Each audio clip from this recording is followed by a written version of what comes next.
yang berjalan begitu jauh dari Sana'a ke Hadraul Maut pun tak takut diganggu oleh musuh-musuh Allah yang dia bimbang, melainkan dia takut hanya Allah Ta'ala. Kemudian dia bimbanglah serigala serigala mengganggu kambing dia dalam perjalanan itu. Orang zalim tak ada dah, tinggal binatang ya. Tetapi kamu tasta'jilun, kamu itu tergopoh-gapah. Tuan-tuan hadirin mukminin sekalian, kalaulah semacam Khabbab yang kena seksa nak menang cepat, tak mau ikut proses kemenangan Islam, Nabi kata tergopoh-gapoh.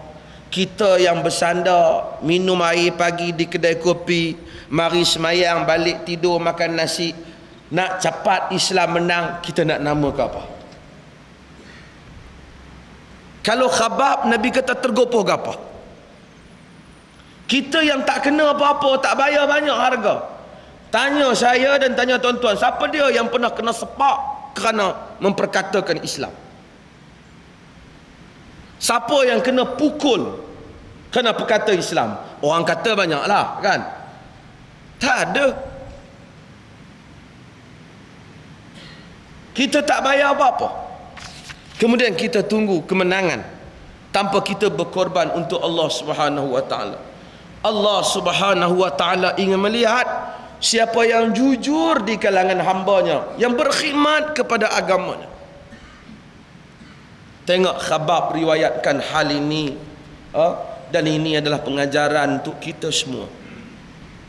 Sebab itu tuan-tuan, bila kita mulakan dakwah, kita tak fikir panjang sangat menang ataupun kalah. Tuan-tuan, saya fikir, kita fikir kita mulakan dakwah, kita akan ikut proses dakwah ni. Apa yang patut kita sampaikan, kita sampaikan. Apa yang patut kita buat strategi, kita buat strategi. Apa yang patut kita hikmah, Allah Ta'ala suruh semua kita hikmah, kita hikmahkan. Tak menang juga, kita nak buat apa? Tak sampai juga, orang tak mau dengar. Misalnya ambil anak isteri di rumah kita, kita disuruh nasihat anak isteri, kita nasihat.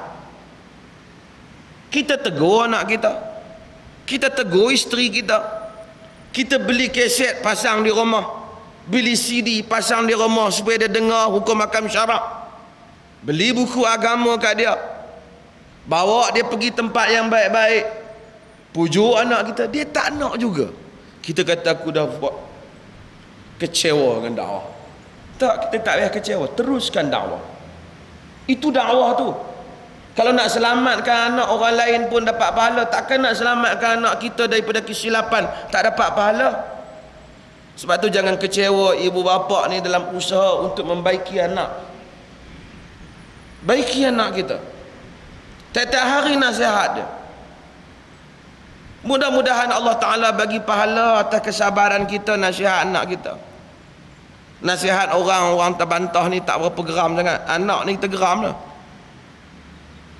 Dia lawan kita, dia kata kita. Orang lain kata lebih kurang kita tahan. Nasihat isteri-isteri kata kita. Kita beritahu ikutlah hukum hakam syarak. Abang pun baru baik 2-3 hari. Kata. Dia tak nampak aku semayang kat 5 tahun ni. 5 tahun ni, 5 tahun lepas. Dia cari pasal. Dia cari pasal dengan kita. Tapi kita kena teruskan dakwah. Nabi beri harapan besar dalam benda yang seperti ini. Ini dalam masalah perjuangan, dan orang Islam jangan lemah dalam perjuangan. Sebab tu tuan-tuan, orang yang melakukan perjuangan agama, dia tidak lemah semangat. Tengok, alhamdulillah, orang pun heran. Kita tengok pejuang-pejuang Palestin yang lawan Israel. Subhanallah, manusia ni dia macam saya kata, fikiran berbeza. Israel dia fikir nak hidup. Mereka ni yang berjuang menentang Israel, mereka nak bela umat Islam, dan mereka tahu mati mereka mati syahid. Setakat dok mari pujuk ke, bagi umpan duit ke, ini tak mungkin, kerana ia bertitik tolak daripada akidah. Begitu juga orang-orang yang mempertahankan agama. Kalau dia jujur dengan agama, tak ada orang pernah beli pejuang Islam ni.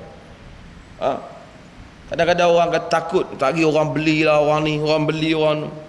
Selagi dia ada iman, dia percaya pada Allah dan dia tahu agenda hidup dia untuk berkhidmat pada agama Allah Ta'ala, kita jangan takut. Tapi kalau kita sendiri, kita fikir, aku ni nak senang pun nak senang juga, nak dakwah pun nak dakwah juga, nak kaya pun nak kaya juga. Kalau duk dakwah je tak kaya, apa cerita? Setengah orang fikir begitu. Ini jadi masalah. Sebab tu setengah anak bapak dia hantar anak, dia suruh pergi belajar agama. Bila orang tanya pasal apa nak belajar agama, belajar agama lah, banyak ada kerja sikit. Dia dah sekarang ni ramai orang tak ada kerja, kerana dia nak kerja. Tengok ramai ustaz-ustaz pun nampak bagus, tengok kereta elok, baju mahal-mahal juga. Yang lain tak, saya hantar pergi mengaji agama lah.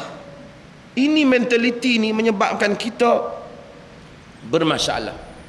Sebab tu saya sebut berapa kali tuan-tuan, kita ambil bagi setiap kawasan ada berapa sekolah, setiap sekolah ada berapa guru agama. Kalau guru agama ni berfungsi, bukan berfungsi mengajar, berfungsi sebagai pendakwah, kehidupannya, cakapnya, semua dia dakwah, berapa banyak kita boleh jadi budak-budak yang baik yang ikut dia. Satu kawasan tak kurang dari 5-6 orang ustaz. Kalau semua ustaz ni tuan-tuan dakwah, orang nak tahu tentang Islam. Saya tadi ada satu budak perempuan daripada Amerika, bapak dia orang Malaysia, bapak dia buat kapal terbang, datang khas daripada Amerika untuk jumpa saya, bertanya beberapa pandangan tentang terorisme, bagaimana jalan mengatasinya. Tapi artinya banyak perkara yang kita lihat orang ni tak faham tentang Islam, dia salah sangka tentang agama. Berapa ramai ustaz ada di Mesir sekarang? Berapa ramai tuan anggap? Saya ingat tak kurang daripada 6,000. 6,000 ni takkan tak balik tiap-tiap tahun. Mereka balik.